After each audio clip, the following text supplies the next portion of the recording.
Welcome to today's Explainer. I am absolutely thrilled you're here today because we're tackling one of the most highly practical and frankly, highly emotional culinary topics out there. We're looking at the ultimate fix and prevention guide for watery mashed potatoes. Listen, we've all been there, right? You're staring into a pot of what should be fluffy perfection, only to find a sad, soggy mess. And it's usually right on a holiday, like Thanksgiving, literally minutes before your guests sit down. But hey, don't worry. By breaking down the actual science of what's happening in your pot, we're going to empower you with the exact knowledge you need to never, ever serve a watery side dish again.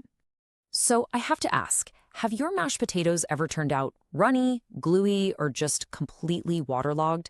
If you're nodding your head right now, know that you are absolutely not alone. It is a universal heartbreak. Ruining a beloved holiday side dish, or honestly, even just a Tuesday night comfort meal, is incredibly frustrating. It's a very common mashed potato problem, but here's the really good news. It almost always comes down to a simple combination of too much water and the wrong handling.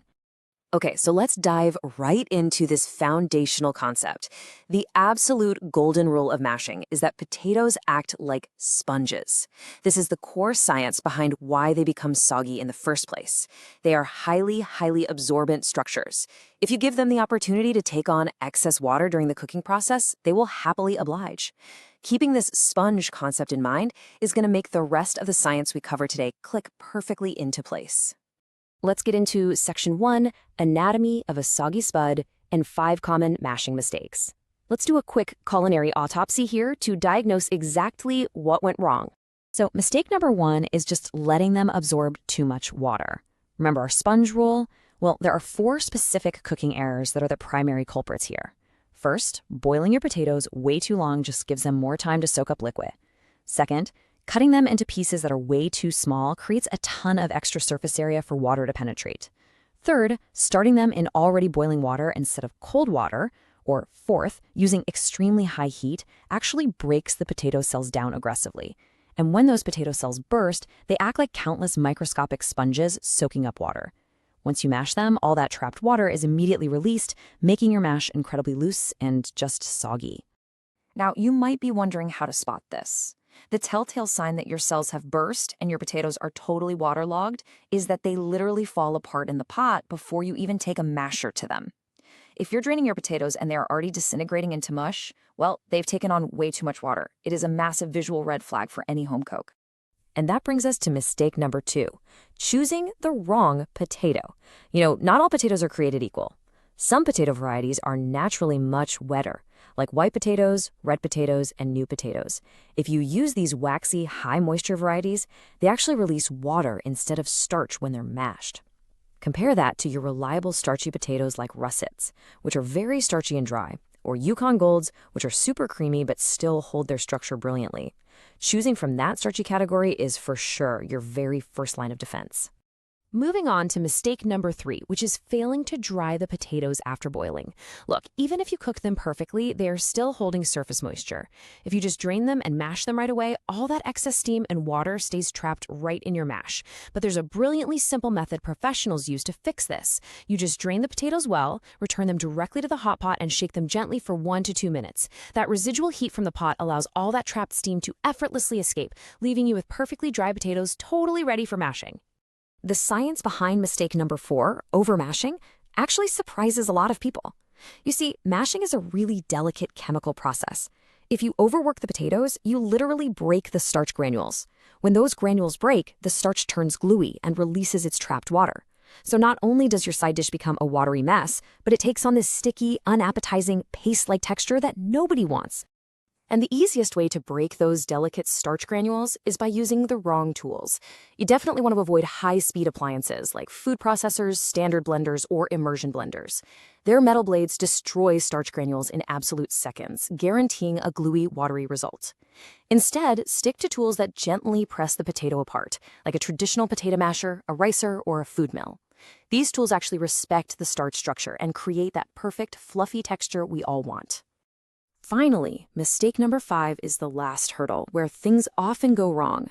Adding your liquid too fast or too early. Pouring cold milk, cream, or cold butter into hot potatoes is a major error. The temperature shock of that cold liquid hitting the hot potatoes immediately weakens the starch structure. which, as we now know, increases wateriness. It pushes your otherwise perfectly cooked mash right over the edge into a totally soggy soup. All right, so we've diagnosed the problems. Let's move to section 2, the blueprint. This is your perfect mash checklist. We're shifting focus from the mistakes to a foolproof, actionable strategy. To guarantee perfect potatoes next time, just follow this roadmap. First, start by choosing russets or Yukon Golds and cutting them into large, even chunks so they don't absorb too much water. Second, submerge them in cold, salted water, never boiling, and simmer them gently. Third, once cooked, drain them really well, let them dry in that hot pot to release the steam, and mash them gently while they're still hot. And lastly, fold in your warm butter first to protect the starch, followed gradually by warm milk. Boom. Perfect potatoes. But hey, what if you're watching this explainer right now because you're currently panicking over a ruined watery batch sitting on your stove? Well, welcome to Section 3, Kitchen Triage. It is time for some emergency potato rescue and culinary CPR. If your mashed potatoes are watery, yes, you actually can sometimes fix them. Here are 3 highly effective last-ditch efforts to save your dish. First, try putting them back on low heat and stirring gently. This uses the heat to literally evaporate the excess moisture right out of the pot. Second, try adding more butter. The science here is that fat actually tightens the texture of the mash. And third, alter the structure by folding in grated Parmesan, or maybe some cream cheese. These solid, flavorful ingredients help bind the excess water and really give the potatoes their body back. So, you've got options, but I saved the absolute best for last. Here is the ultimate insider chef's secret.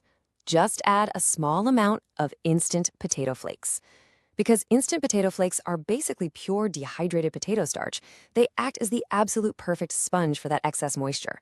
They soak up the water instantly, tightening the mash back up without ruining the potato flavor of your dish at all. It is a brilliant, completely scientific kitchen hack. And that brings us to the end of our explainer today. We've seen exactly how easily starch cells can burst, release water, and completely change the texture of a dish. It really makes you wonder, doesn't it? Knowing how easily starch cells can burst and ruin a dish, what other kitchen disasters are really just simple science experiments gone wrong? Cooking is so deeply rooted in chemistry and physics, and understanding the why is exactly how you become a master in your own kitchen. Keep exploring, keep learning, and I'll see you in the next explainer.